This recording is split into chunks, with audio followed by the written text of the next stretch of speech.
Famílias que estão na Cabo Verde, nós para de fronta, nós famílias que nós temos na Europa ou qualquer outra parte do mundo.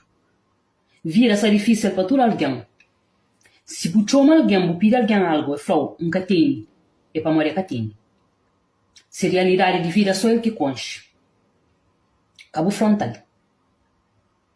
É que só boa que tem vida difícil. A Europa, na maioria das vezes, é só ilusão.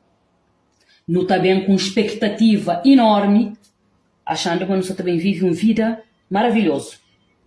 Só que não chega ali, que não está hoje a realidade. E a hora que não chega, já catará para não voltar atrás mais. Já não está ali mesmo, já não cai na mar, botar nada. Mas isso que significa que eu tenho uma vida espetacular. Tem quem é que está conseguindo sim uma vida bom. Mas isso é para todo alguém.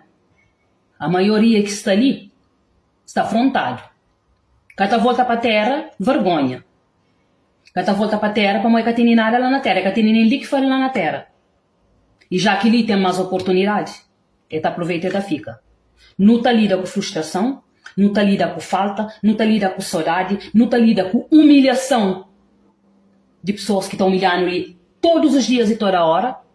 Não está mandando para nós terra todo dia, toda hora. Não está ficando na mesma. A mãe não precisa. Então, é bom que seja mais um peso na costa daquele alguém que está ali.